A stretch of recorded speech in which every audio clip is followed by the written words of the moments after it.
We hate to be the bearers of bad news, but your Instagram feed is lying to you. You know those perfectly framed luxury destinations with influencers gazing wistfully at sunsets.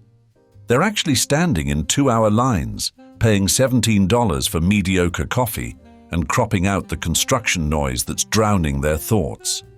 You see, luxury travel in America has evolved into a sophisticated confidence game where mediocrity wears Versace and charges accordingly. Therefore, in today's episode of Sir Luxury Travel, we're exposing 5 overrated American destinations that have elevated disappointment to an art form. Places where your wallet gets thinner while your satisfaction levels reach depths that would require specialized diving equipment to locate.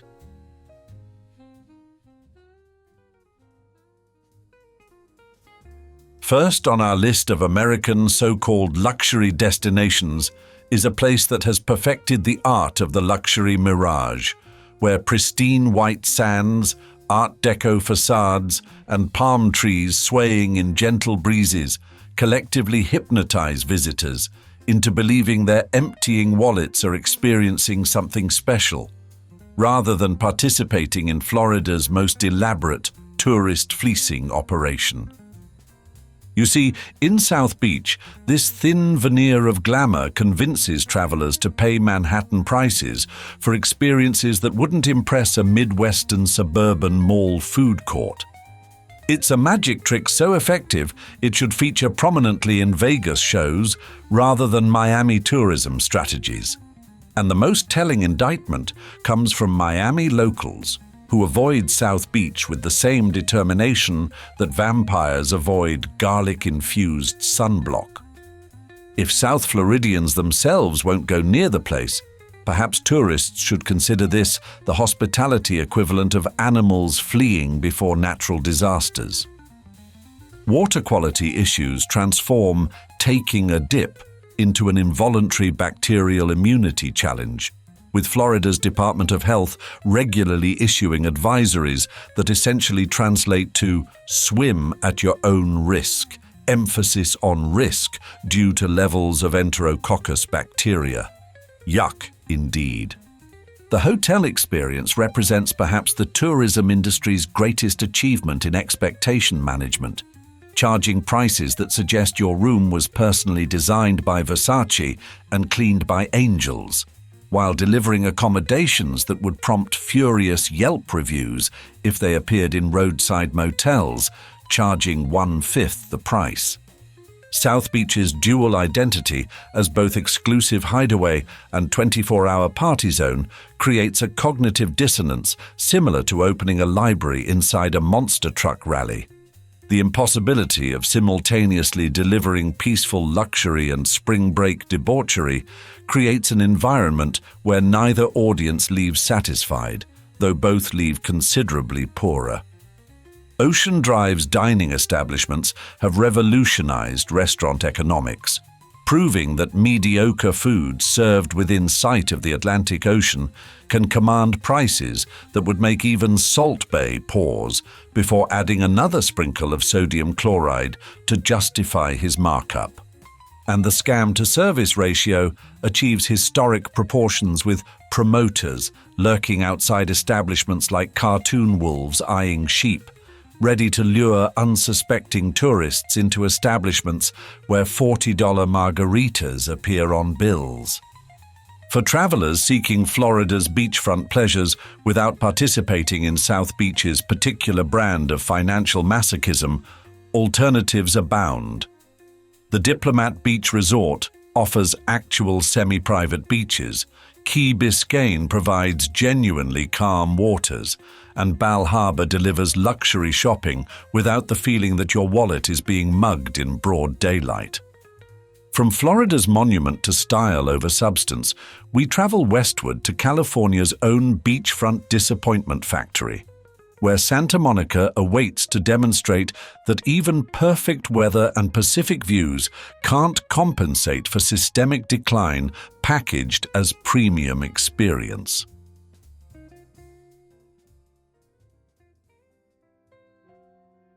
The second place on our list of overrated luxury destinations in the US of A is Santa Monica, a place that exists as a masterclass in diminishing returns.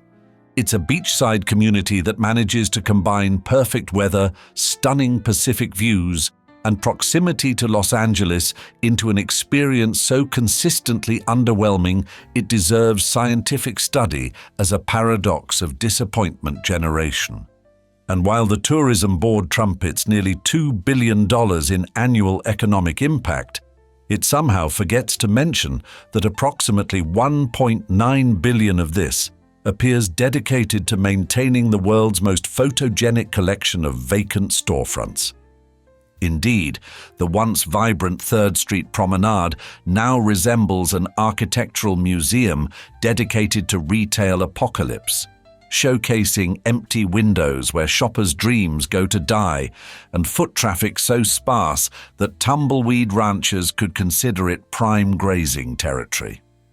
Santa Monica's dining establishments operate on a revolutionary business model where ocean proximity serves as both main ingredient and primary justification for prices that suggest each fish was individually counseled through life challenges before being humanely convinced to sacrifice itself specifically for your dining pleasure. The lobster, perched at the pier's edge like a culinary vulture, waiting for tourists to succumb to hunger-induced decision fatigue, perfects the art of mediocrity at premium prices, essentially charging admission fees for window access while incidentally serving seafood with all the flavor enthusiasm of airport terminal sandwiches.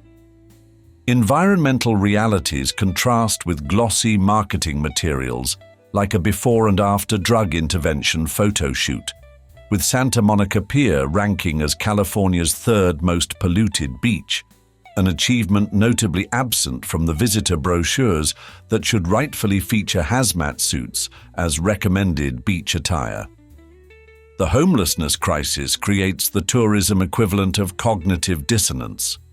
Visitors paying $800 nightly for ocean view accommodations must mentally reconcile their luxury experience with the tent encampments and human suffering visible from their balconies, a juxtaposition so stark it could serve as a heavy-handed metaphor in a freshman film student's social justice documentary. Premium hotels achieve the seemingly impossible task of providing less service as prices increase. Shutters on the Beach demonstrates particular talent in this inverse relationship, charging rates that suggest each room comes with a personal butler while occasionally forgetting fundamental concepts like cleaning showers between guests. The fundamental disconnect between Santa Monica's marketing and reality represents a remarkable achievement in the field of expectation manipulation, convincing visitors that paying Manhattan prices for increasingly diluted experiences represents not disappointment, but exclusivity, as though overpaying itself constitutes a luxury experience. For travelers seeking actual California coastal charm without participating in Santa Monica's peculiar brand of financial self-flagellation, alternatives abound. Manhattan Beach offers similar ocean access with fewer tourists and genuine local character, while Laguna Beach provides dramatically better scenery without the lingering aroma of missed potential and failed municipal planning. Next, we journey eastward across the continent to New England's exclusive island enclave, where Martha's Vineyard awaits to demonstrate how politics, pretension, and inflated pricing can transform charm into something considerably less appealing.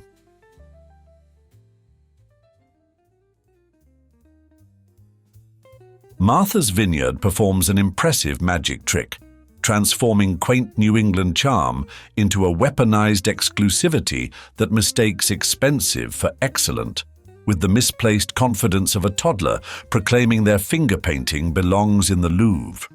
This island paradise markets itself as an escape hatch for the discerning traveler while simultaneously functioning as a laboratory experiment in how thoroughly housing costs can devastate service quality, creating the hospitality equivalent of purchasing a Ferrari with no engine, but expecting congratulations for the emblem alone.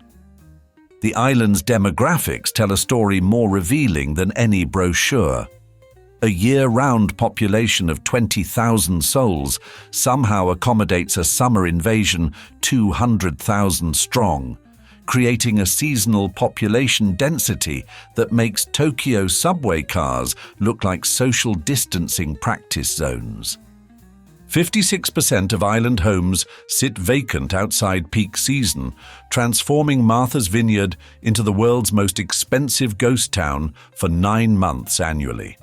An eerie collection of weathered shingle cottages and shuttered businesses that resembles the set design for a particularly high-budget New England horror film.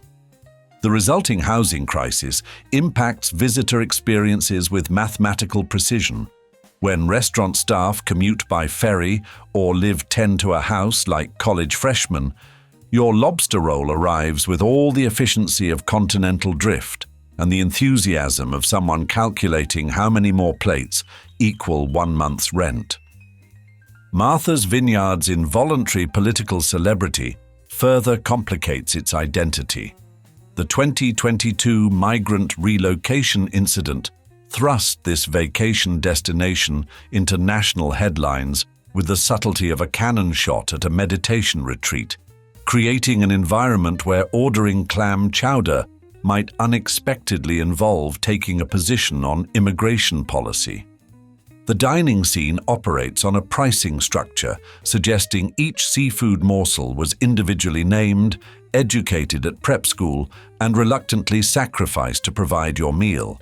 Yet the actual culinary execution often delivers all the sophistication and value of a highway service plaza with ocean views. The scallops arrive not just overcooked, but seemingly punished for unspecified crimes against the chef.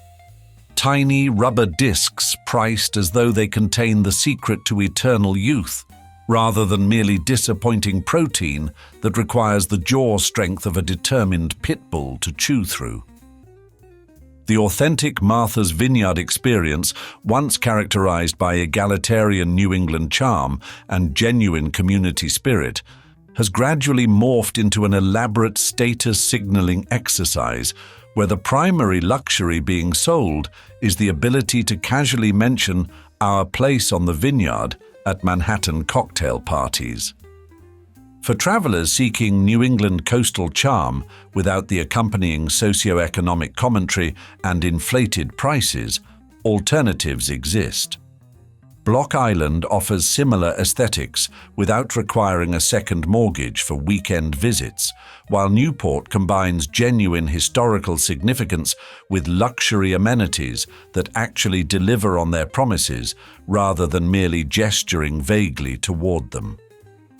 From this island of political tension and overpriced seafood, we journey westward to Colorado's mountains, where Aspen stands ready to demonstrate how altitude apparently justifies attitude and prices that would make even Swiss bankers reach for their calculators.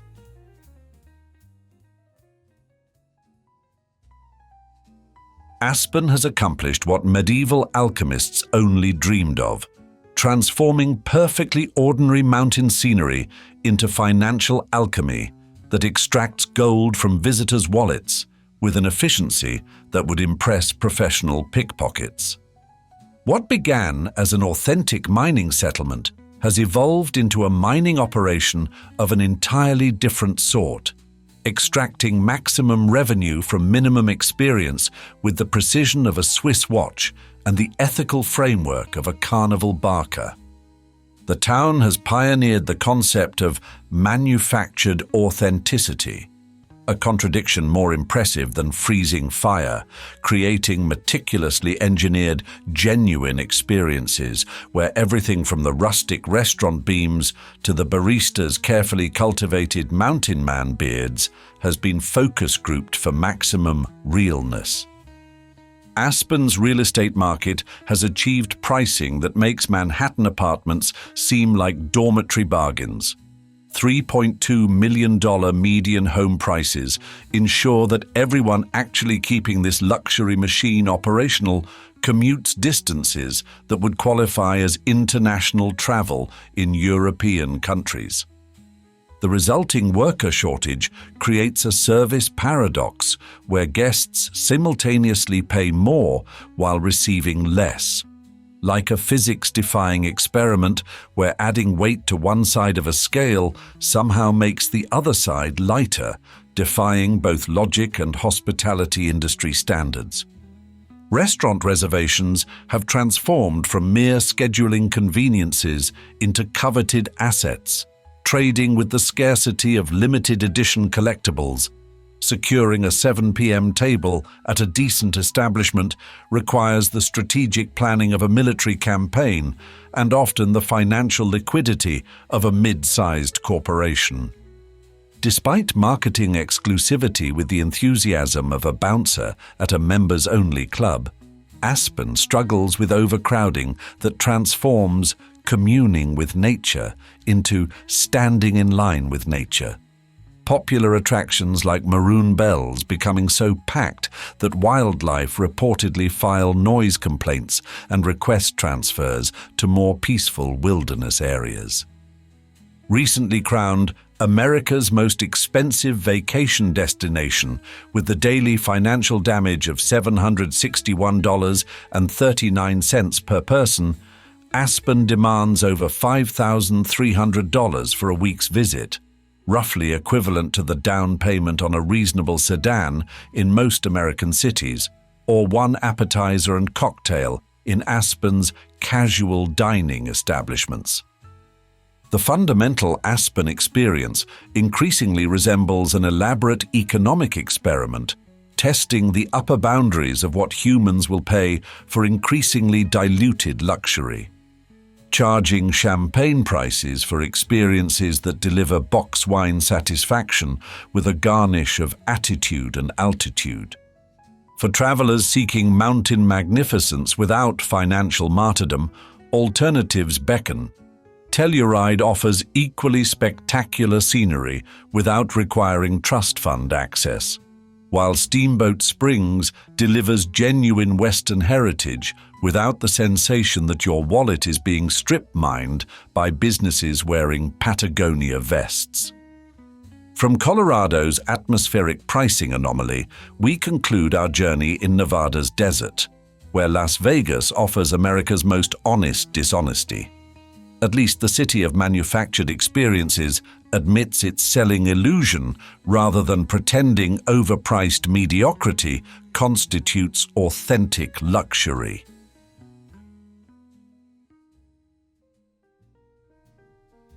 Las Vegas represents America's most ambitious experiment in luxury theater, a 4.2-mile stretch where reality has been banished more effectively than card counters at blackjack tables, replaced by a simulation so committed to its performance, it occasionally forgets to deliver actual quality in its rush to appear opulent. The city has perfected architectural cosplay on an unprecedented scale. The Venetian constructs Italian canals beneath painted skies that never experience rain, while Bellagio recreates an Italian lake village in a desert, receiving approximately 4 inches of annual precipitation, both demonstrating a commitment to geographical contradiction that borders on performance art. Vegas luxury operates like reverse alchemy, transforming gold into pyrite through a mysterious process where visitors willingly exchange actual wealth for the mere appearance of exclusive experiences that are, in fact, available to anyone possessing a credit card with sufficient available balance. The VIP experience has been democratized to the point of meaninglessness. Special packages promising exclusivity are distributed with the selectivity of supermarket circulars, creating the logical impossibility of experiences that are simultaneously very important, yet available to anyone willing to pay slightly more than standard rates. Service failures occur with such statistical consistency they could be featured as attractions themselves. A typical 200-room hotel reportedly documents 1,500 service shortfalls monthly, suggesting visitors have approximately 1 in 4 odds of experiencing disappointment with each interaction, better chances than most casino games offer. The luxury properties have pioneered a revolutionary hospitality concept where staff training appears optional rather than essential. Service representatives often display the detailed product knowledge and problem-solving abilities of random individuals grabbed from sidewalks and hastily dressed in branded polo shirts. Perhaps Las Vegas's greatest achievement is creating environmental cognitive dissonance so jarring it could qualify as an art installation. Stepping from climate-controlled marble lobbies directly into a sensory assault of crowded sidewalks, street performers of questionable talent, and cannabis aromatherapy, powerful enough to make Snoop Dogg suggest opening a window. The Strip's luxury properties operate on a unique premise where theming substitutes for quality, as though staying inside an elaborate Egyptian-themed property somehow constitutes a premium experience, despite rooms featuring the same amenities and service standards as countless non-pyramidal accommodations worldwide, but with added inconvenience of angled walls. The fundamental mystery of Las Vegas lies not in its magic shows, but in its psychological manipulation, convincing visitors who openly acknowledge disappointment to plan return visits, a phenomenon suggesting the city's greatest illusion isn't found on stage, but in its marketing department's ability to transform mediocrity into perceived luxury through strategic use of chandeliers and marble flooring. For travelers seeking genuine desert luxury without Las Vegas's particular brand of neon-illuminated disappointment, alternatives exist. Palm Springs offers mid-century modern design, complementing natural beauty without slot machine soundtracks, while Monte Carlo delivers gambling within an atmosphere of genuine sophistication rather than manufactured excess. As we conclude our tour of America's most overrated luxury destinations, we'd like to hear your thoughts. Do you agree with our list? Or is there a place or two you think we forgot? We look forward to hearing you below, and thanks again for joining us for another episode of So Luxury Travel. Bye for now.